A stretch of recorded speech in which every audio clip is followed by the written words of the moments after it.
A History of Western Literature by J. M. Cohen. Chapter 17. The Novel Loses Focus, and A Hope for Poetry. Already when the novel was still in its prime, in the 70s and 80s of the last century, the philosophical basis on which it rested as an art form was beginning to shift. Poetry was already beginning to choose its imagery not from natural observation, but from symbols belonging rather to the world of dream than to waking life. Drama, too, was coming to concern itself rather with hidden motives and significances than with the clash of character and the case of conscience. Man was beginning to lose belief in himself as a single unified character whose life was a battleground between the forces of good and evil, and whose destiny was to be decided by his actions alone. The stresses of society, the mechanical struggle to survive, the unconscious life with its profound influence on man's thoughts and actions, all began to demand a greater part of the novelist's attention, to deflect him from the drama of persons and their relationship, and to drive him towards speculation or impressionism, towards the construction of social theories, or towards an illogical and semi-poetical preoccupation with the character's quite arbitrary stream of thoughts. The novelist could no longer tell a plain tale, and the didactic German influence of Wilhelm Meister on the one side and the lyrical novella on the other began to predominate over the sound example of the French and the Russians. The first major thinker to shake the West's belief in individual destiny was the philosopher Arthur Schopenhauer, 1788 to 1860, whose philosophy was strongly influenced by Eastern thought and began to exert its influence about the middle of the century. Schopenhauer was a pessimist who saw will as the motive force of the whole universe, and who, following the Hindu point of view, proclaimed it wicked.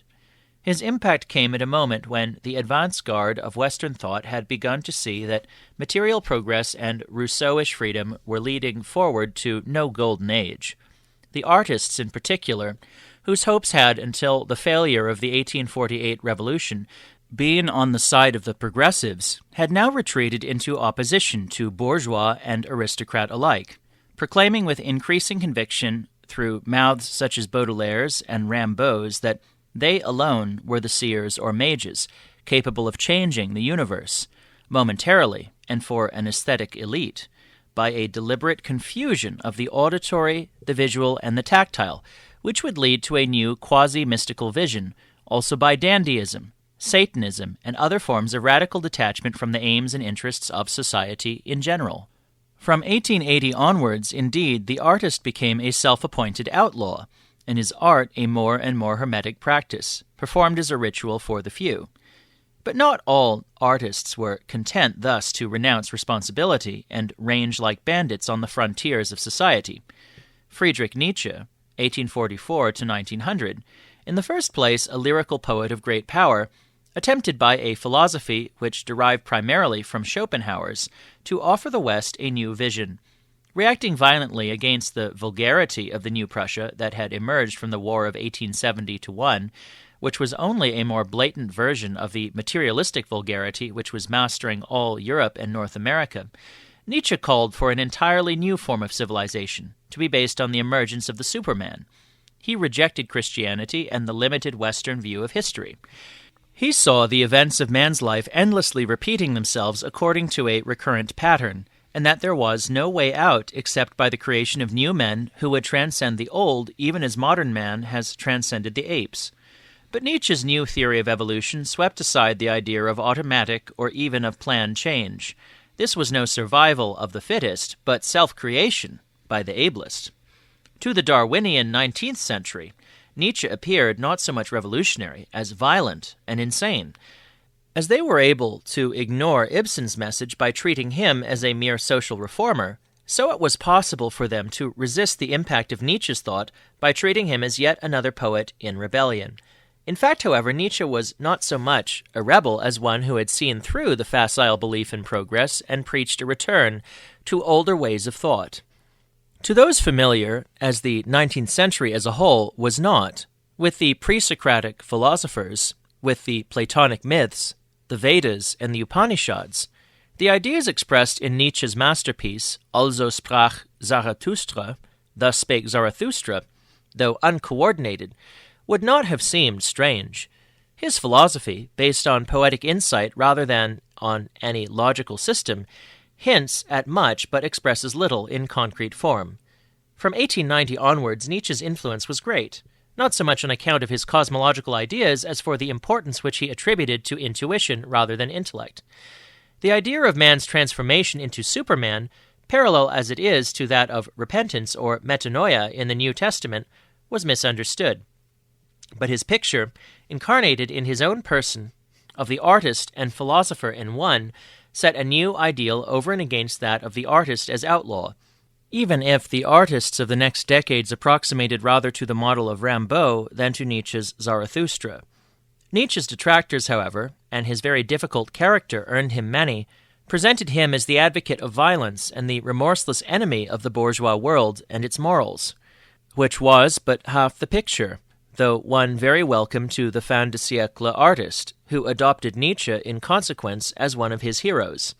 This misrepresentation caused Nietzsche also to be accused of helping to create the Prussian mentality which launched the 1914 war, although nothing could have been farther from Nietzsche's conception of the Superman than the wooden-headed Junkers of Potsdam.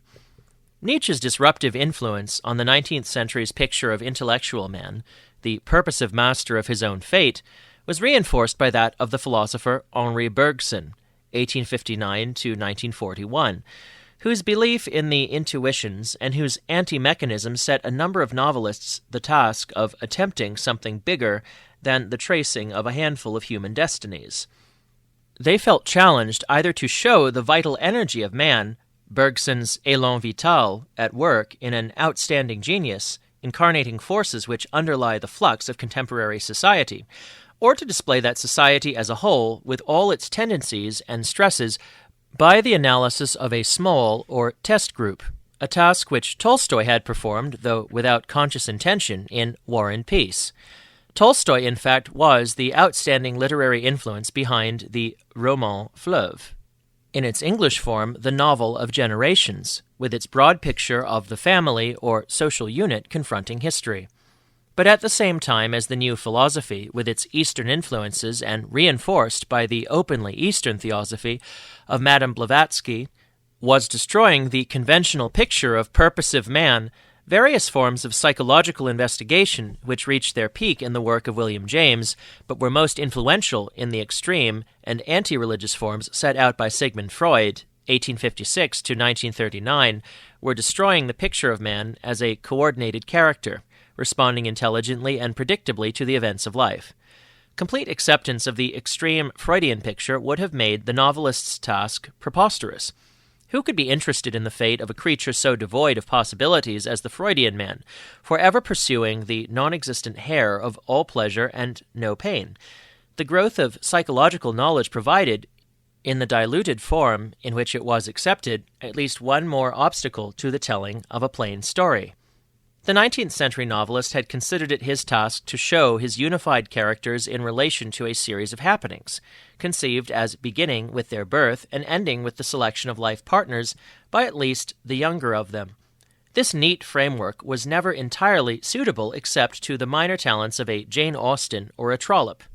Social criticism in Dickens and Zola, the social and historical setting in Balzac and Galdós, the interaction of history and personal destiny in Tolstoy, a concentration on characters at their breaking point, where they become susceptible to new influences, in Dostoevsky, all united to strain the classical formula and to present future novelists with a wider field to survey, to increase the difficulties of their task of imposing shape on the shapeless.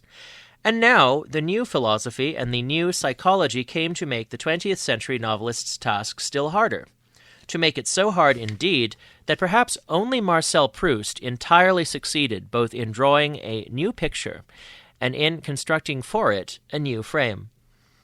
The first reaction of the fin de siècle novelist to the new challenge was to retreat, to consider only a firmly outlined case, taken in isolation from society at large, as Henry James took it in his last novels, and as George Moore, practicing a factitious realism and claiming absolute and scientific objectivity, did in Esther Waters.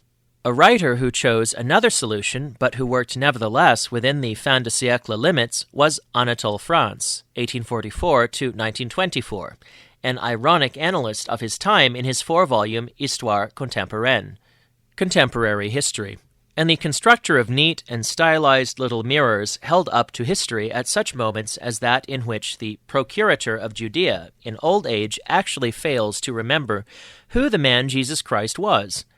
Anatole France was a Voltairian, a scholar and a humanitarian, blind to much, as his study of Joan of Arc shows, yet with a sense of history that makes his allegory, L'Île des Penguins, Penguin Island, a neat forerunner of David Garnett and Orwell, and his Les dieux ont soif, the gods are athirst, a still valid and satirical picture of the French Revolution, as seen by a progressive who cannot condone violence from either party. Anatole France, in his irony, in his stylistic perfection, and in his power of evoking a highly developed or decadent past, as in La Rôtisserie de la Reine Pédoc, at the sign of the Reine Pédoc, or Thais, the tale of an Alexandrian harlot, exerted as much influence on such conservative fin de siècle writers as Norman Douglas, as by his satires on a younger generation to whom the moral of Les dieux ont soif was an urgent one. He is a writer at present unduly underrated. The two outstanding achievements in the early 20th century novel which had taken cognizance of the new influences were Thomas Mann's family saga, Die Buddenbrooks, and Romain Rolland's long story of a musical genius, Jean Christophe. Thomas Mann, 1875 to 1955, was, except for Fontana, the first important German novelist to apprentice himself to the Western school, though at the same time he was also the interpreter of the pessimistic outlook of Schopenhauer. Die Buddenbrooks is a study in the decay of an upper-middle-class merchant family in the patrician city of Lübeck, and, as its secondary theme, it is, at the same time, the story of the emergence from this same family of a creative artist. For Mann, art is the end product of decay, and decay has, for him, even for its own sake, a curious fascination. One of the most telling passages of the book, indeed, is a description of the slow odor of corruption seeping through the perfume of the flowers that have been placed beside a corpse in order to drown it. Thomas Mann reverts to this theme of decay in one of the most powerful of his short stories, Der Tod in Venedig, Death in Venice, in which love, perverted love, it is true, decay and death result from a breakdown in the traditional morals of a middle-aged artist, who has hitherto driven himself forward under the spur of his production, but who pauses for a moment on a visit to Italy, only to let in the forces of emotion and disintegration. Mann's nose for corruption also led him to expose the sordid boastfulness of Italian fascism in Mario und der Zauberer, Mario and the Magician, at a time when the infection was about to spread to Germany. But his biggest study in decay is his Bildungsroman Der Zauberberg, the Magic Mountain, the scene of which is a Swiss sanatorium above the plain of Europe. Here, in this retreat for the sick, where life did not exert its common claims, Mann draws, in little, all the forces then at work on the eve of the First World War. Among the 100 or so inmates of the Berghof are voices echoing all the predominant beliefs and passions that swayed the distant inhabitants down below, and fighting for the blank soul of Hans Castorp, the book's hero, who in some sense represents Germany, pulled in all directions by conflicting claims. Der Zauberberg is remarkable in its creation of a society in which a pneumothorax operation or a fit of coughing assume the importance of a marriage or a financial success or failure at a lower altitude.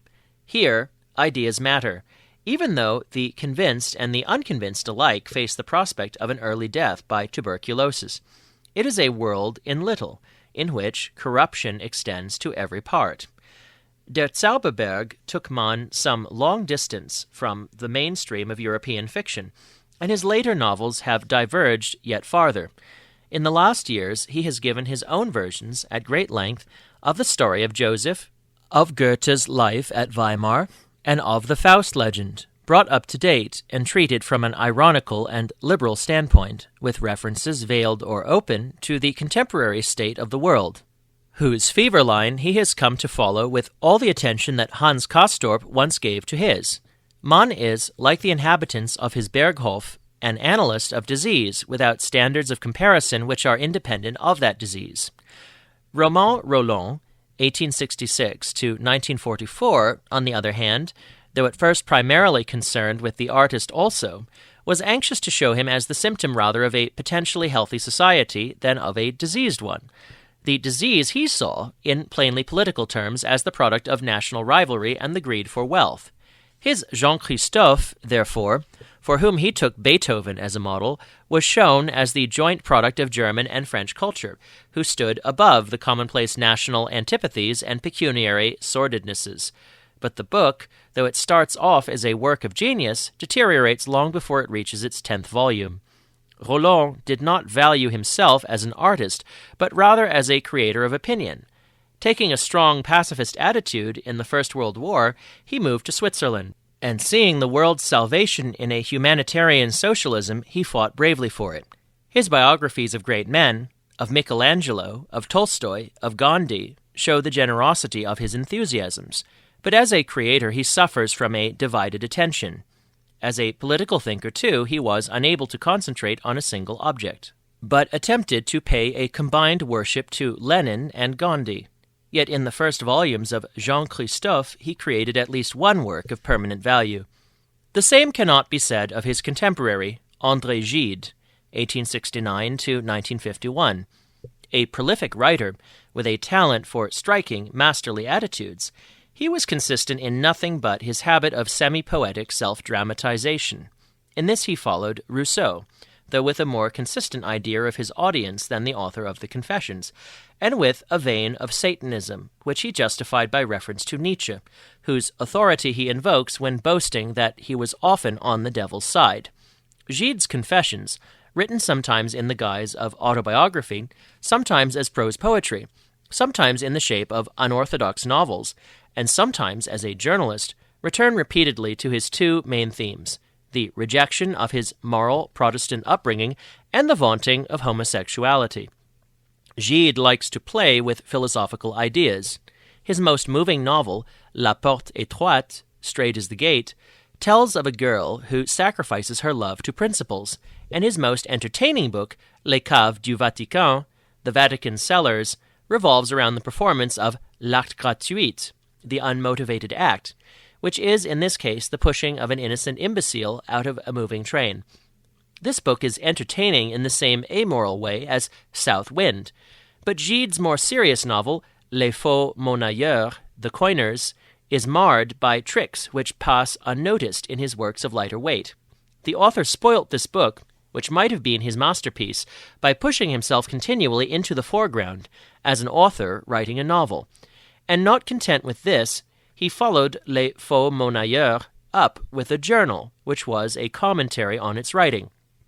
But worse than Gide's perpetual throwing of the limelight on himself is his rejoicing in petty nastiness. His characters are almost all unpleasant, and the author's prizes seem to be offered only for bad conduct. Immorals are rated above decent behavior, and this without any breath of satire, but with semi-philosophical self-justification, based on the rejection of old conventions in favor of something worse.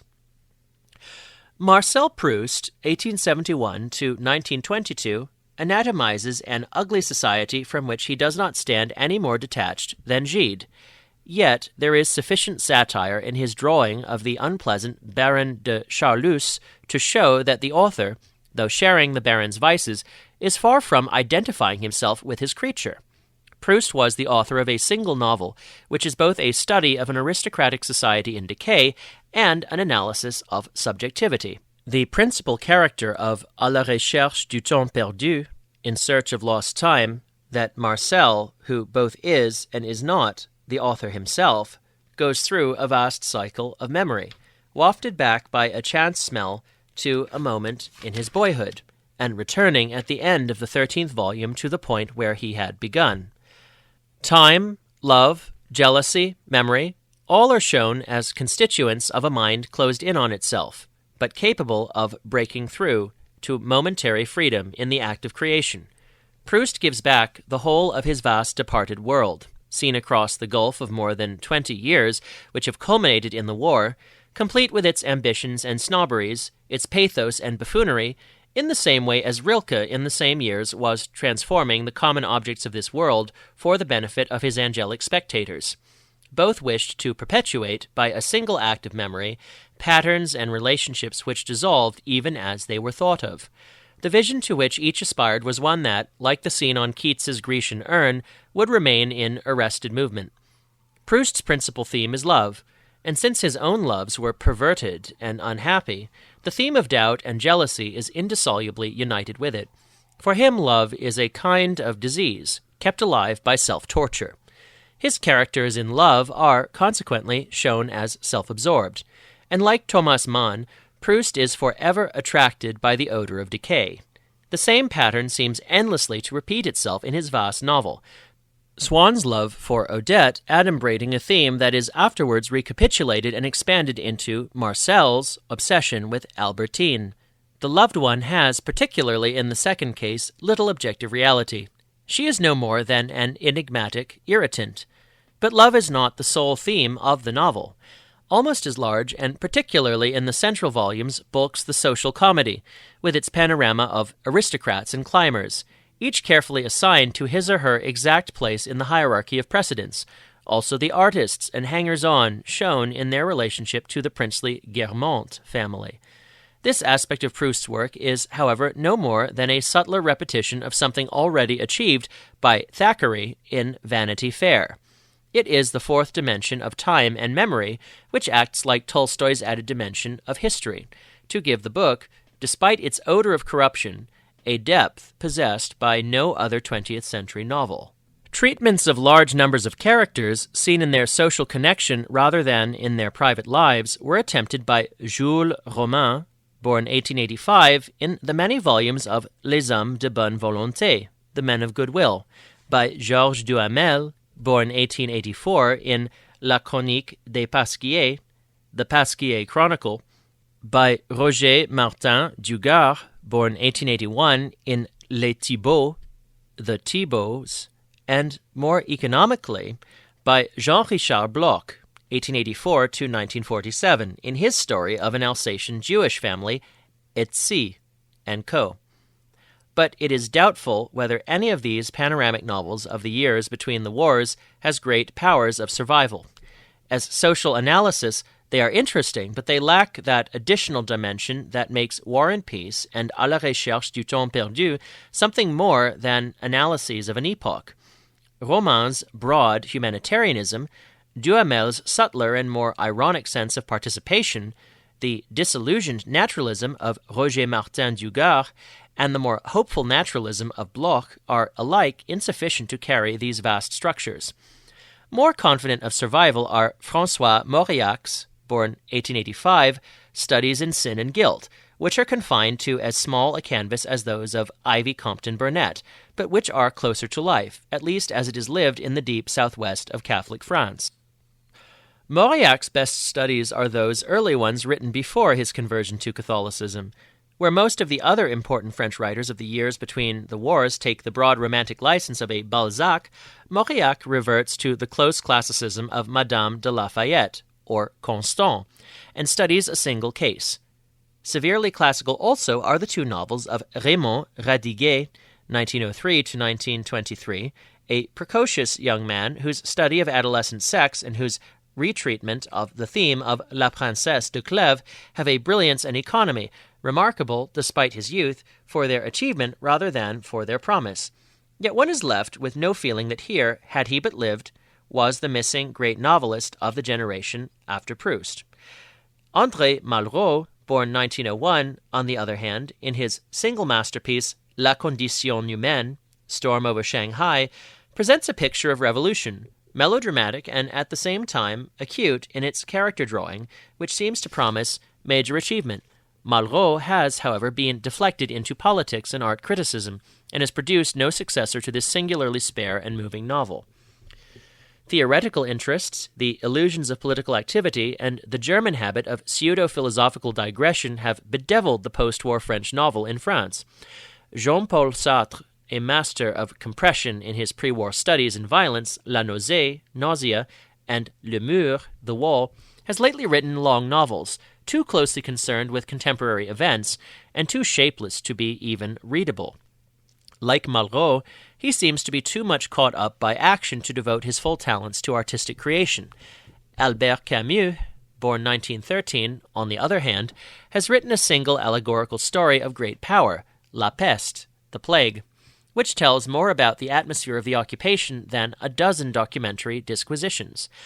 Camus also, however, has indulged in deliberate studies of the revolutionary temperament and involved himself in the politics of existentialism, a philosophical attitude rooted in violence and disillusion, which has presented no writer with any valid criterion by which to measure the disorder of his age. To write as an existentialist is to describe chaos in terms of chaos. In the Central European breakdown which preceded the overthrow of France by 20 years, the pessimism of defeat was best expressed by an Austrian novelist whose influence has counted for much in the early history of existentialism.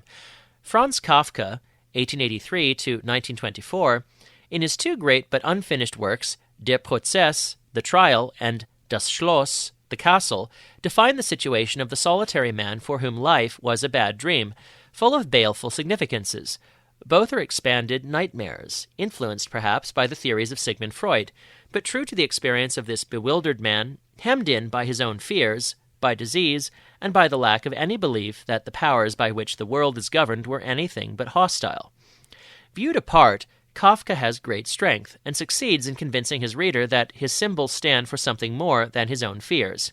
Compared with Dostoevsky, however, his seems a very partial view of man's spiritual world, one that stops short at the boundaries of hell, but gives no glimpse of higher possibilities. The German novel scored some great successes between the wars, but it is doubtful whether many of the best-sellers of that day are still readable. Of the war books, Arnold Zweig's, born 1887, Der Streit den Sergeanten Grisha, The Case of Sergeant Grisha, which shows one man overwhelmed by the impersonal forces of a society made up of men who individually pity him, owes something to the Russian novelists, but retains a quality of its own, which is absent from such straight war reporting as Erich Remarque's, born 1898, Im Westen nichts Neues, All Quiet on the Western Front. Hermann Hesse, born 1877, a novelist who began with a strong lyrical strain which seemed to relate him to the 19th century romantics of southern Germany, has moved steadily in a philosophical direction, to conclude with a large symbolic novel, Das Glasperlenspiel, Magister Ludi, but it is probably by his early semi-autobiographical novels that he will be remembered. Hesse, like many of his generation, passed under a succession of philosophical influences, and was probably happier in his Hindu legend, Siddhartha, than as an exponent of Freudianism in Der Steppenwolf, The Wolf of the Steppes. A curious novel of the 30s, Der Mann ohne Eigenschaften, The Man Without Qualities, by Robert Musil, 1880 to 1942, attempts to do for Habsburg Vienna in its last years what Proust did for his aristocratic quarter of Paris.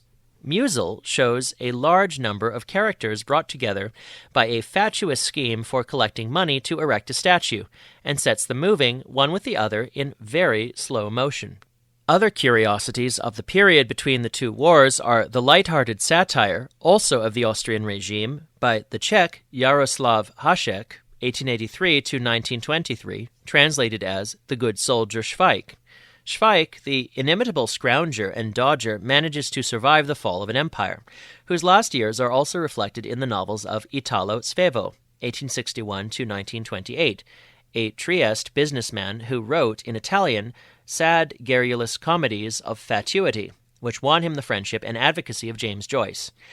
A very interesting figure who made no great mark during the interwar years, but who now seems likely to be better appreciated, is Werner Bergengruen, born 1892, a novelist of great integrity who works within the German tradition, and is to some extent a disciple of the Swiss historical novelist C.F. Meyer. But Bergengruen stands in a far closer relationship to his material. For him, history is not dead or reflected in a distant mirror. His Der Großtyrann und das Gericht, a matter of conscience, and Am Himmel wie auf Erden, in heaven as on earth, are remarkable for the close parallels that are implicit between the age in which they pass and that in which they were written.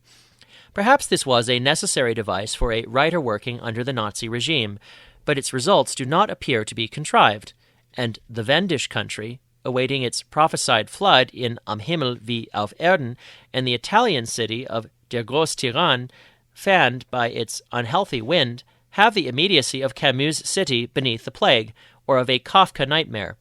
A Catholic by conversion, Bergengruen possesses a profound sense of history, and of the way in which events and atmospheres may be distant in time, but parallel in spirit. His is a far deeper understanding of the Nietzschean philosophy than Gide's immoralism or Thomas Mann's preoccupation with the death of society. For Bergengruen's values are positive, where those of his contemporaries are for the most part negative. Russian novels after Chekhov's death follow the same line of decay as the Russian drama. Ivan Bunin, 1870 to 1953, wrote impressionistic stories, pessimistic in tone, delicately nostalgic in style, and usually sensual in content, while Ivan Kuprin, 1870 to 1938, a more robust realist, scored his only considerable success with The Duel, which showed up the conventions of a czarist officer's life. Fedor Sologub, besides some symbolist poetry and a metaphysical trilogy, wrote a satirical novel, translated under the misleading title of The Little Demon, about a schoolmaster in a small town, which is entertainingly destructive, a tale about poltergeists, whose author seems to be by a member of the fraternity. And, last of the emigrants, of whom only Kuprin returned to Russia, Alexei Remizov, born 1877, is a writer with a great power of language in the descent from Gogol and the folktale. The biggest figure in the transition from Tsarism to socialism was Maxim Gorky, 1868 to 1936, a poor man's son who made his way by literature and finally threw his weight behind the Soviet government in 1928. Gorky's autobiographical trilogy contains his best writing. His novels are too often shrill and propagandist. One alone, The Artamonov Business, is an objective study of the rise and decay of a middle-class family and their weaving business. Gorky had experience of working for just such people, was familiar with their violences, their fundamental shiftlessness, and their good humor. In this novel, he sees them across the divide of the revolution, without rancor, and shows how from their loins sprang the generation of students who formed the first corps of the Bolshevik Party. Gorky's social realism was not the only medium favored by the artistic generation which accepted Lenin. It was, however, the one supported by the country's new rulers, and other kinds did not long survive the liberalism of the new economic policy. Of the writers of that brief heyday, Boris Pilniak, born 1894, a fellow traveler who greeted the revolution, much as the poet Pasternak did, as an elemental event, atoned for his lack of political conviction with a novel of the 5-year plan, The Volga Flows into the Caspian Sea. But though this book fulfilled the claims both of politics and art, he has long since lapsed into a discouraged silence. Leonid Leonov, born 1899, author of the Dostoevsky and Death of a Little Man, and the comical New Yorker-like satirist Mikhail Zoshchenko, born 1895, have also failed despite efforts to make any possible compromise with the party's directive, which has insisted on forms of naturalism and historical fiction suitable to a public without humanistic education, and without interest in problems of conscience, consciousness, or metaphysics.